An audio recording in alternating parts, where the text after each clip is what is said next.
नामांकन हुआ है, क्या कहिएगा?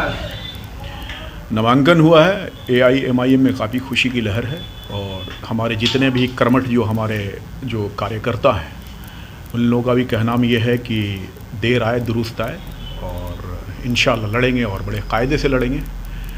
और इसमें मैं एक, चूँकि मेरा हर आगाज़ एक शेर से होता है तो मैं आपको एक बोल दूं कि अदलो इंसाफ और मोहब्बत का सबब मांगा था, हमने कब अपने ही जख्मों पर नमक मांगा था, और ये शोर शराबा ये नवाजिश हो मुबारक तुमको, हमने खैरात नहीं मांगी अपना हक मांगा था। सर क्या क्या चुनावी मैनिफेस्टो है आपकी पार्टी का, किन मुद्दों पे आप लोग चुनाव लड़ रहे हैं? देखिए, मुद्दा तो सब जो देश का मुद्दा होता है वो हमारा मुद्दा होता है। देश का मुद्दा अभी ये है, 3 मुद्दे तो अहम हैं, तीनों में ये अगर देश को बरगलाने की कोशिश कर रहे हैं मुसलमान का नाम लेकर, तो ये जान लें कि पहले उनके जितने भी एजेंडे जो थे 10 सालों में जो इन्होंने काम करने की जो अपनी बताई थी कि हम ये सारी चीज़ों के ऊपर काम करेंगे, वो सारी चीज़ें जो हैं वो विफलता की ओर गई हैं।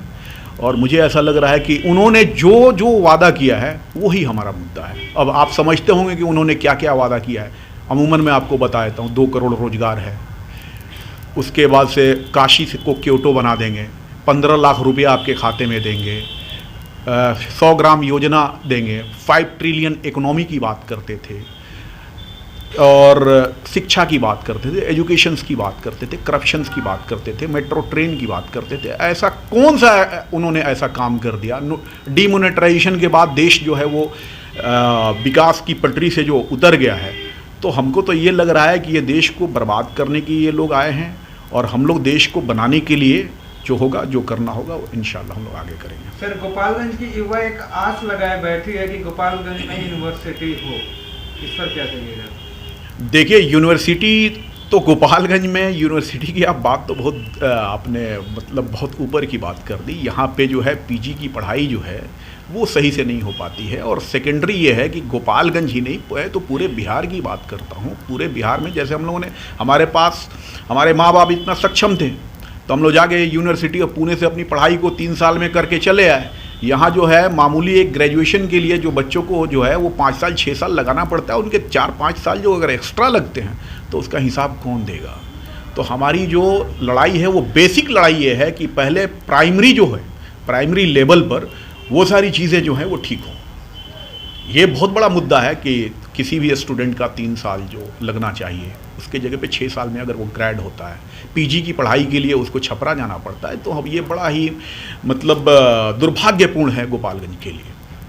सर, गोपालगंज की जनता से लास्ट में आप क्या अपील करना चाहिएगा?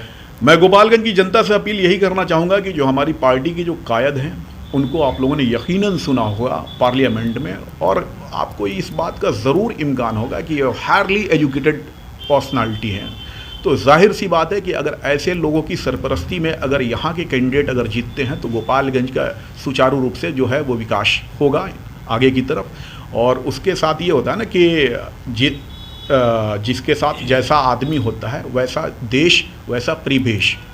तो असदुद्दीन ओवैसी साहब के कैरेक्टर के ऊपर तो कोई सवाल ही नहीं खड़ा कर सकता है कि भाई उनका जो है वो किस तरीके से उन्होंने हैदराबाद को IT सिटी बनाया है। उस तरीके से मैं ये तो नहीं कहूँगा कि गोपालगंज हैदराबाद हो जाएगा, क्योंकि मैं नरेंद्र मोदी जी नहीं हूँ। हम लोग जो कमिटमेंट करते हैं वो कमिटमेंट को इंशाल्लाह पूरा करेंगे।